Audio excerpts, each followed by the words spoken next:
Continuando nosso estudo, estamos no item União da Alma e do Corpo, Aborto. Esse item está dentro do capítulo que fala sobre o retorno à vida corporal. Questão 352. Ao nascer, o espírito recobra imediatamente a plenitude de suas faculdades? Não, ela se desenvolve gradualmente com os órgãos. É para ele uma nova existência e é necessário que aprenda a se servir dos seus instrumentos. As ideias lhe tornam pouco a pouco como a um homem que sai do sono e se encontra em posição diferente da que tinha na véspera. Vamos dar uma paradinha aqui, Ed, na 352. Na semana passada, o senhor ele trouxe mais ou menos um resumo de como que é a viagem do nosso espírito até chegar no corpo físico. Porque é justamente esse o tema desse tópico. A união do nosso espírito no corpo físico que irá reencarnar, que irá ter a oportunidade de vivenciar mais uma experiência no plano da matéria, depois de muitas outras tidas e depois de muitas outras conquistas e lembranças que esse espírito traz. E foi possível examinar que o espírito, num processo de reencarnação, passa como se fosse por uma espécie de restringimento. E isso aconteceu com todos nós que estamos aqui hoje, tendo a oportunidade de viver a vida no plano da matéria. No momento de nossa gestação, em que estávamos no corpo, no útero de nossas mães, podemos dizer que a nossa gestação se deu basicamente nos dois planos. Porque no plano material, enquanto o nosso corpo físico ia se desenvolvendo, ia gestando, até que ele estivesse em condições de nascer, nós tínhamos no plano espiritual o nosso espírito se restringindo, fazendo o caminho inverso, digamos assim, do nosso corpo, para justamente reunir as condições necessárias para se amoldar, para se vincular ao nosso corpo físico. E nesse momento em que havia essa vinculação, em que há essa vinculação, melhor dizendo, as faculdades do espírito passam a ser restringidas também, para que ele possa vivenciar essa nova experiência, para que ele possa esquecer momentaneamente as experiências anteriores e começar uma nova vida, uma nova experiência reencarnatória.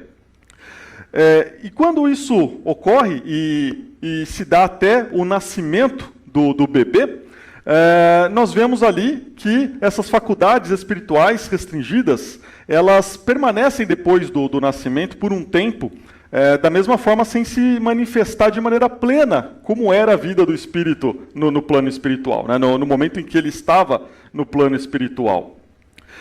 Justamente porque o espírito está sujeito às leis da matéria. Então, as faculdades do espírito estão inibidas ainda pelo corpo físico em formação. E à medida que o corpo físico vai se desenvolvendo, especialmente na primeira infância, o espírito vai também tendo condições de melhor manifestar as suas faculdades. A gente observa isso, por exemplo, num bebê que possui a laringe até sem condições alguma de formar palavras. Então existe ali um obstáculo físico para que o espírito manifeste o seu pensamento por meio da palavra falada. E ele só vai ter condições de fazer essa manifestação depois que o órgão do seu corpo físico está apto para isso, né? E nesse ponto é bastante curioso a gente pensar que há muitas faculdades de nosso espírito, que talvez aqui nós desconheçamos no momento em que nós estamos reencarnados, que não conseguem se manifestar por conta das barreiras do nosso corpo físico, que é projetado de acordo com a evolução desse planeta e de acordo com as nossas necessidades, de acordo com as experiências que nós precisamos passar nessa vida. Um exemplo que nós vemos até na literatura espírita é que quando estamos na espiritualidade, na condição de desencarnados, o nosso espírito tem, por exemplo, a faculdade de volitar, de andar sobre o plano, de passar obstáculos que são considerados materiais, né? E agora, reencarnado, nós já não temos essa condição. E até seria muito bom se a gente pudesse volitar ou caminhar conforme a força do nosso pensamento, com combustível caro do jeito que está, ia ser uma maravilha poder caminhar dessa forma. Mas nós estamos presos ao corpo físico necessário à nossa condição atual de evolução. Então, por isso que após o nascimento, após a completa vinculação do nosso espírito ao corpo físico, ainda assim há um tempo para que nós possamos manifestar pelo menos algumas das faculdades do nosso espírito, né, até que o nosso corpo físico esteja em condições plenas para que essa manifestação ocorra. Lembrando também que, por uma questão de prova, de expiações, há quem reencarne com o corpo físico bloqueado para a manifestação de algumas faculdades, como, por exemplo, quem possui bloqueios mentais. Não é? Então, o espírito pode, até numa situação excepcional, receber tipos de bloqueios em razão da sua necessidade reencarnatória, que são incomuns se formos considerar a generalidade dos reencarnantes no plano terrestre.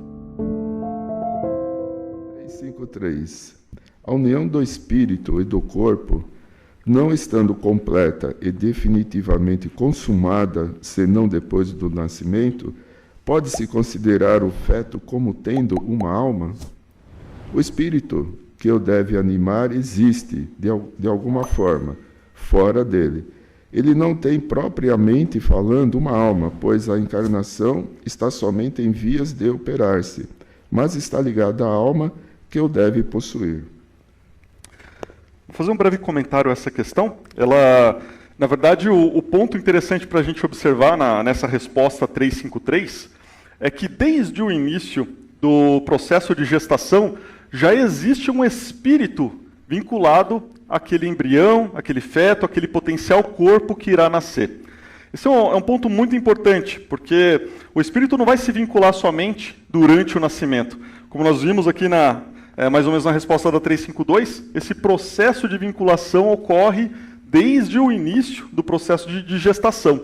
Claro que existe todo um planejamento reencarnatório, até mesmo antes do ato sexual dos nossos pais, mas a partir do momento que aquele espermatozoide fecunda o óvulo, a partir dali já existe um espírito agindo, um espírito já com a pretensão de se vincular àquele corpo. Então não existe a mínima possibilidade de um espírito tirar a oportunidade reencarnatória de outro. Algo do tipo, olha, sai daqui que agora esse corpo é meu. Isso não existe. A partir do momento em que há o início desse processo de gestação, já há um espírito vinculado. E nós vamos ver aqui, numa questão mais à frente, que pode existir em casos excepcionais a possibilidade de uma formação de corpo sem espírito. Né? Mas, uma vez se vinculando a um determinado corpo, aquele espírito vai agir até que ele possa ter a chance de reencarnar, salvo a ocorrência de aborto ou alguma situação extraordinária. Lembrando o caso do Segismundo, né? Quem quiser, acompanha lá com o André Luiz, o livro O livro Missionários da Luz, capítulo 13, nós temos um exemplo de processo de reencarnação. Ali a gente vê um caso muito interessante, em que antes do casal ter a relação sexual, para que aquele espírito pudesse reunir a possibilidade de começar a atuar na formação atuar no seu processo reencarnatório e receber a ajuda da espiritualidade superior para essa atuação, já havia ali todo um cenário montado para estimular essa relação, e depois todo o processo de reencarnação em si é detalhado. Isso, obviamente, relacionado a esse caso específico do Segismundo, mas nos dá uma visão bastante ampla a respeito de como funciona o processo de reencarnação.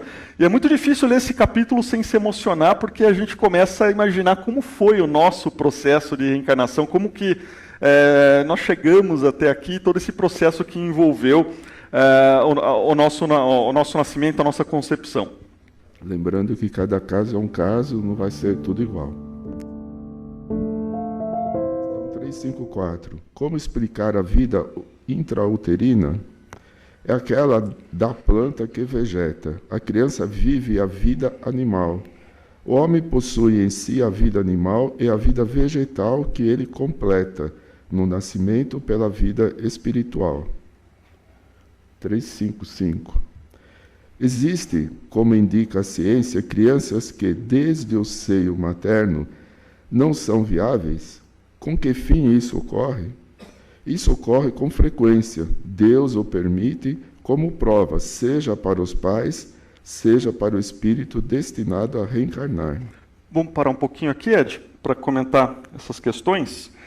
Essa 355 em especial, que trata daquelas gestações que são consideradas desde o início inviáveis, nos faz pensar por que a espiritualidade gastaria suas energias, criaria expectativas para que houvesse a formação de um feto, de um bebê que ali não teria condições de se desenvolver. A gente observa isso muito na questão do aborto espontâneo, né, que ocorre sem uma causa provocada, uma situação que envolve a questão orgânica da mulher, uma questão específica da formação do feto, e faz com que aquela vida não possa ser iniciada, aquela reencarnação não possa ser completada no plano da matéria, né? Então, a espiritualidade nos explica aqui que isso ocorre, até uso o termo com frequência, porque pode ser uma prova para o espírito, mas pode ser também uma prova para os pais. Muitas vezes, os pais desejaram muito ter um filho, e por uma questão kármica, naquele momento não há possibilidade para que isso ocorra, e gestações nesse sentido podem vir a ocorrer para que eventualmente haja um reequilíbrio das energias espirituais, uma consciência maior da missão da maternidade, da paternidade. Mas pode acontecer também, e com muita frequência, como disse aqui, com relação a uma prova para o espírito. O espírito, muitas vezes, está numa situação tão difícil lá no plano espiritual, às vezes cometeu equívocos muito graves, muito sérios, podendo até ter perdido a consciência da sua forma humana. Aí é necessário que esse espírito tenha um choque na matéria, uma experiência na matéria, porque muito embora ele não tenha condições de enfrentar, digamos assim, a experiência de uma reencarnação, ainda assim ele precisa passar por uma experiência dessa, como se ele fosse reencarnar, para que ele possa retomar a sua consciência, a sua condição humana, a sua consciência de humano, né? Ou qualquer outra situação que envolva também alguma diferença com aqueles pais que podem recebê-lo depois numa outra condição melhor, né? Então existe sempre uma razão de ser para que a gestação não vá a termo, que ela seja já projetada para que logo em seu início ou antes do seu término haja a perda desse bebê, né? Esse bebê, esse corpo físico que foi ali projetado, ele não tem condições de reencarnar e de ter a experiência aqui no plano da matéria. Nós temos um exemplo muito interessante a respeito desse caso, de uma vida que se mostra inviável desde o início, que está no livro E a Vida Continua. Esse livro faz parte da coleção André Luiz, é o último livro da coleção, na psicografia do Chico. E nesse livro nós temos lá o caso da Evelina. A Evelina era disputada por dois homens, pelo Túlio e pelo Caio. O Túlio era perdidamente apaixonado pela Evelina. Só que ela não deu para ele muitas esperanças a respeito de um relacionamento, né? E ela supôs que ele se matou. Mas, na verdade, depois, quando ela estava no plano espiritual, foi descoberto que o Caio matou o Túlio. Acho que ele imaginava que era um rival, então ele procurou eliminar por meio do homicídio, né? E aí a Evelina casou-se com o Caio. E um pouco depois deles se casarem, quando ela tinha 20 anos ainda, muito nova, ela passou a suportar um problema de saúde muito sério, que aí lá no livro tem mais detalhes. E ela chegou a engravidar. Só que era uma gravidez que precisou ser interrompida por questões terapêuticas. Ela não tinha condições físicas de gestar aquele bebê e dar à luz a ele. Então, houve a necessidade de interromper aquela gravidez. E o Caio, ele tinha muita vontade de ser pai e ficou muito frustrado com a perda desse bebê, ao ponto até de começar a tratar a Evelina com indiferença. Aí ela desencarnou em razão desse problema físico, e lá no plano espiritual, ela descobriu que, na verdade, aquele espírito que reencarnou de uma maneira provisória, planejado para que realmente ele tivesse essa possibilidade de não nascer, que fosse um feto inviável, digamos assim, usando os termos aqui da questão, era justamente o Túlio.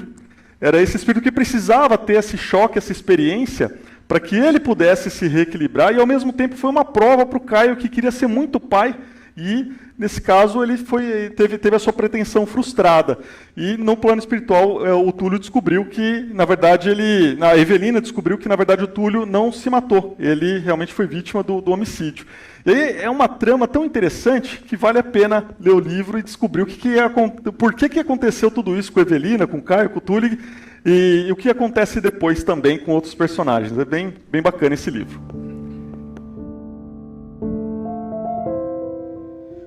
356. Existem natimortos que não foram destinados à encarnação de um espírito? Sim, aos que jamais tiveram um espírito designado para seus corpos. Nada deviam realizar por eles. É então, somente pelos pais, que essa criança veio.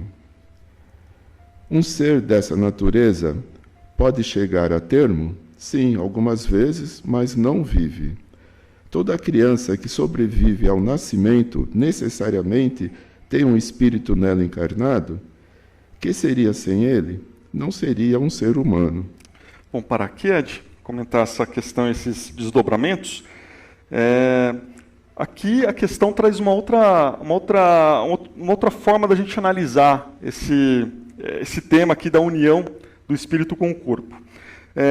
Aqui os espíritos estão dizendo para a gente que existe a possibilidade da formação de um corpo físico sem que um espírito se vincule. Olha que coisa. Aqui no último desdobramento, os espíritos são enfáticos. Se houve o nascimento, se foi completado esse ciclo de vinculação do espírito com o corpo, então necessariamente existe um espírito naquele reencarnante que nasceu, que está com vida. Não há a mínima possibilidade de um corpo físico, nesse caso, ter condições viáveis de interagir e de se desenvolver nesse plano sem a existência de um espírito, que pode existir apenas uma vida orgânica, mas sem a presença de um espírito lá. Agora, por que isso acontece? Lá no livro Evolução em Dois Mundos, é um livro bem interessante também da coleção André Luiz, bem científico, os espíritos nos trazem uma resposta sobre esse assunto dizendo o seguinte, que sempre, eles usam esse termo, sempre que ocorre uma situação dessa, de formação de um corpo sem a vinculação de um espírito, é por conta da mente da mulher. E isso pode ocorrer por dois motivos. O primeiro é quando a mulher tem um desejo ardente de ser mãe, mas por questões relacionadas às leis de Deus, ela não tem essa condição. Então ela deseja tão ardentemente, ela tem um desejo tão forte de ser mãe, que ela modifica a estrutura das suas células reprodutivas, tornando-as mais envolvidas por um magnetismo que é capaz de atrair um espermatozoide e formar um corpo. Mas nenhum espírito se vincula a esse corpo porque está decretado que ela não tem condições de ser mãe nesta reencarnação, né? É claro que isso pode mudar, esses decretos podem mudar, mas numa situação como essa, ocorre essa consequência. Ela não tem a mínima possibilidade, mas o desejo dela faz com que esse corpo se forme. Mas o contrário pode acontecer. Ela está grávida, uma gestação que se iniciou, um espírito que já se vinculou, porém, ela deseja ardentemente não ter esse filho. Ela repele a possibilidade da gravidez. Então, o pensamento dela pode atingir esse espírito reencarnante de tal forma a inibi-lo de permanecer nesse corpo. Então, ele desiste dessa reencarnação, ele acaba se desvinculando daquele corpo e esse corpo ele se desenvolve sem o espírito e sem condições viáveis de viver, né? Seja durante a vida intrauterina ou depois que ele é retirado do útero da mulher. 357. Quais são, para o espírito, as consequências do aborto? É uma existência nula a recomeçar. 358. O abortamento voluntário é um crime, qualquer que seja a época da concepção? Existe sempre crime quando transgredis a lei de Deus. A mãe ou qualquer pessoa cometerá sempre crime tirando a vida à criança antes de nascer, porque está impedindo essa alma de suportar as provas das quais o corpo deveria ser o instrumento. No caso em que a vida da mãe estivesse em perigo com o nascimento da criança, há crime em sacrificar a criança para salvar a mãe? É preferível sacrificar o ser que não existe ao ser que existe. 360. É racional ter pelo feto a mesma atenção que se tem pelo corpo de uma criança que tivesse vivido? Em tudo isso vedes a bondade de Deus e sua obra. Não trateis, pois, levianamente as coisas que deveis respeitar. Por que não respeitar as obras da criação, que são incompletas às vezes pela vontade do Criador? Isso pertence aos seus desígnios, que pessoa alguma é chamada a julgar. Esse conjunto de questões traz aqui uma percepção da doutrina espírita a respeito desse tema tão sensível a nós, que é o aborto.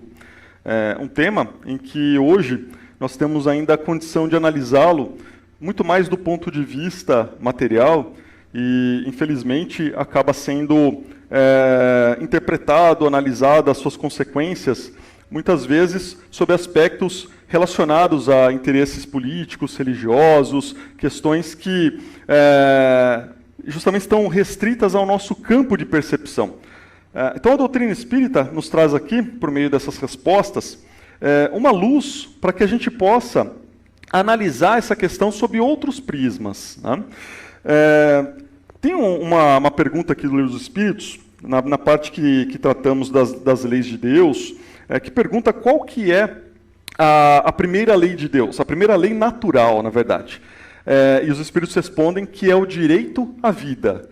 Então, esse direito à vida, que é o direito de todos nós termos a oportunidade de vivenciar essa reencarnação, então, em tese, ninguém pode nos tirar, seja em que situação for, exceto, conforme os Espíritos nos trazem aqui, na questão 359, exceto se houver um risco para a mãe, que aí, no caso, a vida que já está em andamento, ela teria prioridade àquela que está em formação, até porque a vida em formação poderia encontrar uma nova oportunidade lá na frente. Então, acho que esse tema a gente pode analisar muito à luz da nossa condição evolutiva atual, porque os espíritos respeitam a nossa condição, respeitam o nosso livre-arbítrio, e o nosso livre-arbítrio se modifica à medida em que nós evoluímos moralmente, à medida em que a nossa inteligência evolui, porque aí o nosso campo de percepção já se amplia, à medida que nós temos esclarecimentos a respeito do que se passa no plano espiritual. Até por esse motivo, ao respeito às leis do homem, a respeito às leis humanas. Então também, quando fala aqui das leis morais, está dizendo lá que nós temos as nossas leis humanas que muitas vezes são conflitantes com as leis de Deus. Mas, com o nosso progresso, com o progresso da humanidade, nós vamos conseguir, a cada dia que passa, se alinhar melhor com as leis de Deus, com as leis naturais. Tanto que, se a gente olhar para trás, existia até no Brasil uma lei que permitia a escravidão, que para nós, hoje, é um grande absurdo, mas talvez umas 2 reencarnações passadas, a gente adorava e aproveitava essa lei, né? Fazia parte do nosso cotidiano, fazia parte do momento do progresso daquela geração de reencarnados.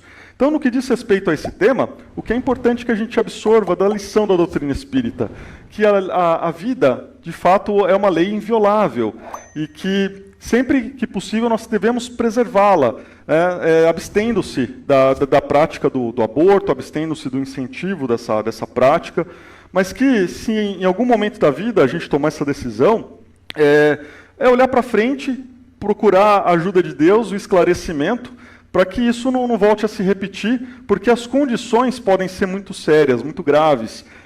Aqui, na resposta a 357, diz que o espírito que é vítima do aborto, ele tem uma existência nula e vai recomeçar a sua a sua caminhada para uma nova oportunidade reencarnatória. Mas a gente pode estender um pouco essa resposta dizendo o seguinte, que trata-se de uma oportunidade perdida, porque nenhum espírito se vincula a nós sem um real motivo. É porque nós temos contas a ajustar, porque nós temos oportunidades redentoras, oportunidades de progresso em conjunto, né, e por essa razão chegam à nossa família. E sobre esse assunto, eu recomendaria a leitura no livro No Mundo Maior do caso Cecília. É o caso de uma moça que teve uma gravidez indesejada, só que dessa gravidez indesejada, ela ia ter como filho, fruto dessa relação, um espírito que ela tinha muitas diferenças em outras vidas, e eles teriam condições de se acertar nessa oportunidade reencarnatória. Só que ela opta pelo aborto. E esse espírito ele suplicava, no momento em que ela estava praticando o aborto, para que ela não fizesse isso. Ele realmente queria muito essa oportunidade, porque havia um planejamento para que eles melhorassem as próprias condições. Só que no momento em que ela praticou esse ato, no momento em que foi concretizado, os pensamentos de ódio desse irmão se vincularam de maneira tão forte, envolveram a Cecília de uma maneira tão intensa, que infelizmente ela acabou desencarnando por hemorragia, graças a essas ondas de ódio. Então ela transformou um desfecho triste numa possibilidade redentora que foi colocada no caminho dela. Então, já estouramos um pouquinho o tempo, vamos para a nossa segunda parte. Então, vamos todos fazer o nosso pedido mental, formar fila conforme a orientação do Ed, e para que a gente possa ter uma segunda parte bem tranquila, bem proveitosa.